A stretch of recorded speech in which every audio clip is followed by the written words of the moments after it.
So, you're going to a Jewish wedding and you have no idea what to expect. Don't worry, we're here to help.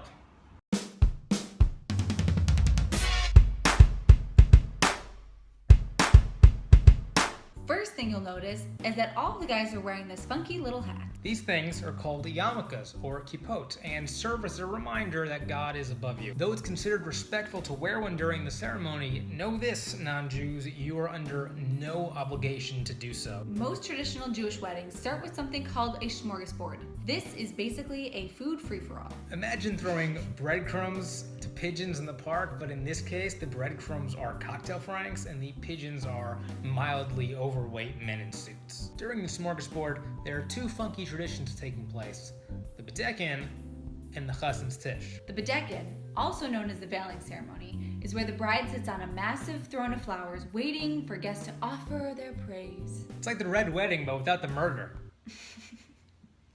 What's that? It's from Game of Thrones. The chassan's tish is a whole other kind of messy story.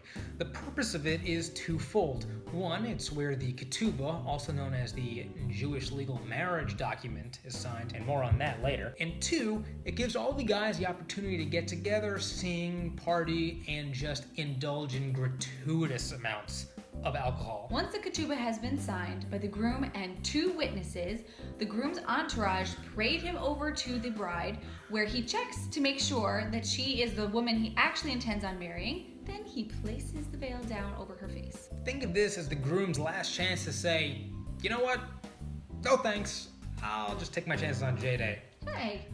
For extra credit, read Genesis chapter 24, verse 64 to figure out the reason why this tradition exists. After you finish stuffing your face with food and drink, it's time for the ceremony. Side note, Jewish weddings are usually pretty stacked on the bar front, so definitely make sure you have a designated driver. The whole Jewish wedding ceremony centers around what is essentially a four-poled tent called a chuppah. The chuppah, also known as the bridal canopy, is where the magic happens. The word chuppah in Hebrew means covering or protection, and it sits atop the bride and groom during the ceremony. The reason for its use is very interesting, but to be perfectly frank, it would take way too long to go into and explain, so we've included a link below where you can learn more. It's important to know that the Jewish wedding ceremony is something that's been practiced with very little change for over 2,000 years. This is a tradition filled with beauty, nuance, and yes, some really weird stuff.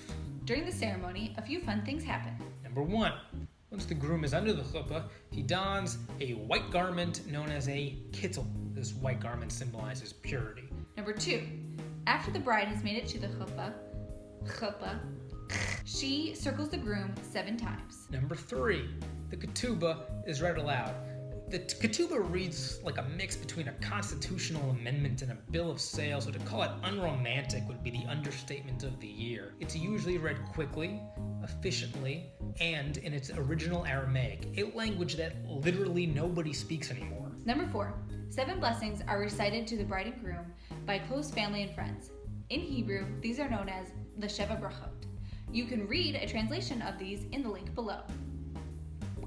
Number 5, the groom smashes a glass with his foot, and everyone gets up and screams, Mazel Tov. Mazel Tov! And that's it. Once that happens, bride and groom are now one and they're married. And it's a wonderful, joyous occasion.